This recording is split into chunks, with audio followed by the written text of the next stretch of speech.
Hello students, welcome to my channel physics by Subhash sir. Motion in straight line के इस lecture में हम पढ़ेंगे position, path length and displacement. सबसे पहले पाथ लेंथ समझते हैं। पाथ लेंथ मतलब कोई ऑब्जेक्ट मोशन के स्टार्टिंग से लेके एंड तक टोटल जितना डिस्टेंस कवर कर रहा है, फिर चाहे वो कोई भी डायरेक्शन में कवर कर रहा हो, वो टोटल डिस्टेंस वही हो जाएगा मोशन के दौरान ऑब्जेक्ट की path length. Total distance covered by object is called path length. अब हम समझ सकते हैं कि एक बार किसी ऑब्जेक्ट ने मोशन स्टार्ट कर दी, मतलब उसने जो डिस्टेंस कवर किया है वो कंटिन्यूसली इंक्रीज ही होगा, वो कभी डिक्रीज तो होने नहीं वाला है। That means path length always positive ही होती है, वो कभी नेगेटिव या जीरो नहीं होती। पाथ लेंथ एक स्केलर फिजिकल क्वांटिटी है।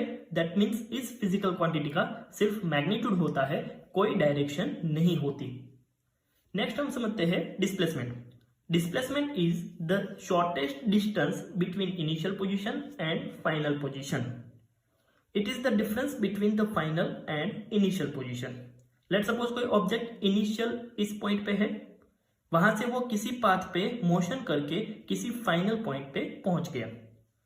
अगर हमें इस मोशन के दौरान ऑब्जेक्ट की पाथ लेंथ फाइंड करनी है, तो वो जिस पाथ पे चला होगा उस पूरे पाथ का मेजरमेंट करना पड़ेगा। लेकिन अगर इस मोशन के लिए हमें डिस्प्लेसमेंट फाइंड करना है, तो उसके लिए हम क्या करेंगे, initial point and final point के बीच का शॉर्टेस्ट डिस्टेंस फाइंड करेंगे। वही शॉर्टेस्ट डिस्टेंस मतलब मोशन के दौरान ऑब्जेक्ट की डिस्प्लेसमेंट। अब डिस्प्लेसमेंट पॉजिटिव, नेगेटिव या जीरो कुछ भी हो सकता है। डिस्प्लेसमेंट का सिर्फ मैग्नीट्यूड ही नहीं, डायरेक्शन भी होता है, इसीलिए डिस्प्लेसमेंट को वेक्टर फिजिकल क्वांटिटी बोलते हैं। डिस्प्लेसमेंट को नॉर्मली डेल्टा एक्स से डिनोट किया जाता है, जहां पर delta X final and initial position का डिफरेंस है।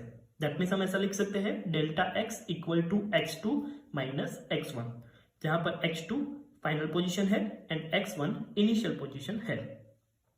अब इस इक्वेशन के ऊपर से हम लिख सकते हैं, अगर इस इक्वेशन में x2 is greater than x1 है तो हमें डिस्प्लेसमेंट पॉजिटिव मिलेगा, x2 लेस देन x1 है तो हमें डिस्प्लेसमेंट नेगेटिव मिलेगा, और अगर x2 इक्वल टू x1 है तो हमें डिस्प्लेसमेंट जीरो मिलेगा। एक एग्जांपल का यूज करके हम किसी भी मोशन के दौरान पाथ लेंथ एंड डिस्प्लेसमेंट कैसे फाइंड करें वो समझते हैं। यहां पर हमने एक नंबर सिस्टम ड्रॉ की हुई है, जिसमें ये जो नंबर्स है वो डिस्टेंस इन मीटर के लिए है। कोई ऑब्जेक्ट इनिशियली ओ पॉइंट पे है जो ओरिजिन है, अलग अलग टाइम पे इस नंबर सिस्टम पे उसकी पोजीशन अलग अलग है। हमें डिफरेंट डिफरेंट मोशंस के लिए path length and displacement find करना है। फर्स्ट है फॉर मोशन ओ पी, मतलब जब ऑब्जेक्ट ओ से पी तक जाएगा उस दौरान उसकी पाथ लेंथ कितनी होगी और उसका डिस्प्लेसमेंट कितना होगा। पाथ लेंथ मतलब total distance cover by object during motion. वो जब O से P तक जा रहा है तो उसने टोटल कितना डिस्टेंस कवर किया, तो यहां पर हम देख सकते हैं O से P तक का उसने टोटल डिस्टेंस कवर किया, तो हमने यहां पर लिखा हुआ है in mod OP। Path length always positive होता है, इसलिए सभी पार्ट को हम मोड में ही लिखेंगे। O से P तक का डिस्टेंस है 100, तो मोशन के दौरान पाथ लेंथ हो जाएगी 100 मीटर। उसी मोशन के दौरान डिस्प्लेसमेंट भी फाइंड करना है। डिस्प्लेसमेंट मतलब final position minus initial position. That means position of P minus position of O। P position है 100 पे, O पोजीशन है 0 पे, so 100 minus 0 equal to 100 metre. Second motion है O P Q। That means object O से motion start करके P तक जा रहा है, वहां से वो रिटर्न आ रहा है Q तक। तो इस मोशन के दौरान हमें path length and displacement find करना है। पाथ लेंथ मतलब O से P तक का डिस्टेंस प्लस P से Q तक का distance. That means mode OP plus mode PQ। O से P तक का डिस्टेंस है 100 प्लस P से Q तक का डिस्टेंस है -40, लेकिन मोड में लिखेंगे तो वो भी पॉजिटिव हो जाएगा। दोनों का एडिशन करेंगे तो OPQ मोशन के दौरान ऑब्जेक्ट के लिए पाथ लेंथ हो जाएगा 140 मीटर। डिस्प्लेसमेंट के लिए final position minus initial position, so 60 minus 0 equal to 60 metre. Third motion हम देख रहे हैं ओ पी क्यू ओ तक की। पाथ लेंथ के लिए ओ से पी तक का डिस्टेंस प्लस पी से क्यू तक का डिस्टेंस प्लस क्यू से ओ तक का distance, that means mod O P plus mod P Q plus mod Q O. O से पी के लिए 100, पी से क्यू के लिए -40 एंड क्यू से ओ के लिए -60। सभी मोड में है तो सभी पॉजिटिव हो जाएगा। तो इस मोशन के दौरान ऑब्जेक्ट की पाथ लेंथ हो जाएगी 200 मीटर। डिस्प्लेसमेंट के लिए final position minus initial position, वो इनिशियली ओरिजिन पे था एंड फाइनल पॉइंट पे भी वो ओरिजिन पे ही है, सो 0 - 0 = 0 मीटर। फोर्थ मोशन है ओ पी क्यू आर के लिए। इस मोशन के दौरान पाथ लेंथ हो जाएगी ओ से पी तक का डिस्टेंस, पी से क्यू तक का डिस्टेंस एंड क्यू से आर तक का distance. So path length equal to mod O P plus mod P Q plus mod Q R. O से पी तक का डिस्टेंस है 100, पी से क्यू तक का डिस्टेंस है -40 एंड क्यू से आर तक का डिस्टेंस है -140।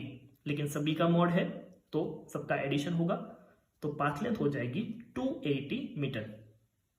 इस मोशन के दौरान डिस्प्लेसमेंट फाइंड करना है तो final position minus initial position. Final position है -80, इनिशियल पोजीशन है 0। तो इस मोशन के दौरान ऑब्जेक्ट के लिए डिस्प्लेसमेंट हो जाएगा -80 मीटर। तो इस एग्जांपल से हम समझ सकते हैं कि पाथ लेंथ ऑलवेज पॉजिटिव ही होती है, जबकि डिस्प्लेसमेंट पॉजिटिव, नेगेटिव या 0 कुछ भी हो सकता है। हमें याद ये रखना है कि जब मोशन के दौरान ऑब्जेक्ट सिर्फ एक ही डायरेक्शन में आगे बढ़ रहा हो, वो अगर उसकी डायरेक्शन चेंज नहीं कर रहा है, उस केस में path length and displacement same होगा। यहां पर फर्स्ट केस ऐसा था जब ऑब्जेक्ट ओ से पी तक मतलब एक ही डायरेक्शन में आगे बढ़ रहा है, मोशन के दौरान उसकी डायरेक्शन चेंज नहीं हो रही है, तो इस केस में पाथ लेंथ एंड डिस्प्लेसमेंट हमें सेम मिला।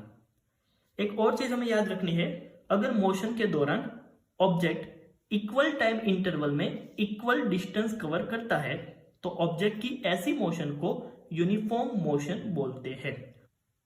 For example object t = 0 second पे अपनी मोशन स्टार्ट कर रहा है। फर्स्ट 5 सेकेंड में वो 10 मीटर का डिस्टेंस कवर कर रहा है, देन नेक्स्ट 5 सेकेंड में वो फिर से 10 मीटर का डिस्टेंस कवर कर रहा है।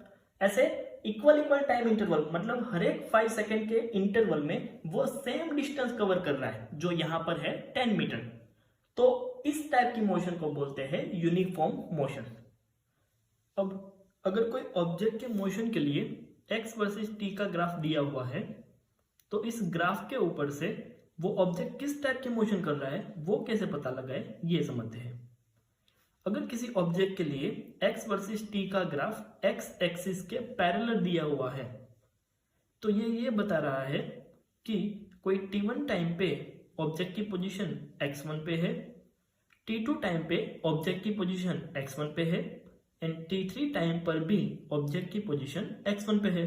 दैट मीन्स टाइम के साथ ऑब्जेक्ट की पोजीशन चेंज नहीं हो रही है, तो उसके लिए हम ऐसा बोल सकते हैं कि ये ऑब्जेक्ट स्टेशनरी ऑब्जेक्ट है, क्योंकि टाइम के साथ उसकी पोजीशन चेंज नहीं हो रही है, तो वो रेस्ट पे है। नेक्स्ट, अगर किसी ऑब्जेक्ट के लिए x वर्सेस t का ग्राफ स्ट्रेट लाइन दी हुई हो, फिर चाहे वो स्ट्रेट लाइन कितने भी एंगल पे हो, ऑब्जेक्ट की इस टाइप की मोशन को यूनिफॉर्म मोशन बोलते हैं। ये मोशन ये बता रही है कि यहाँ पर ऑब्जेक्ट इक्वल टाइम इंटरवल में इक्वल डिस्टेंस कवर कर रही है। अगर किसी ऑब्जेक्ट के लिए x वर्सेस t का ग्राफ ऐसे कर्व दिया हुआ हो, तो ये बता रहा है कि यहाँ पर ऑब्जेक्ट इक्वल टाइम इंटरवल में डिफरेंट डिस्टेंस कवर कर रहा है। ऑब्जेक्ट की इस टाइप की मोशन को नॉन यूनिफॉर्म मोशन बोलते हैं। तो इस तरह से ऑब्जेक्ट के लिए xt ग्राफ के ऊपर से उसकी मोशन का टाइप फाइंड कर सकते हैं।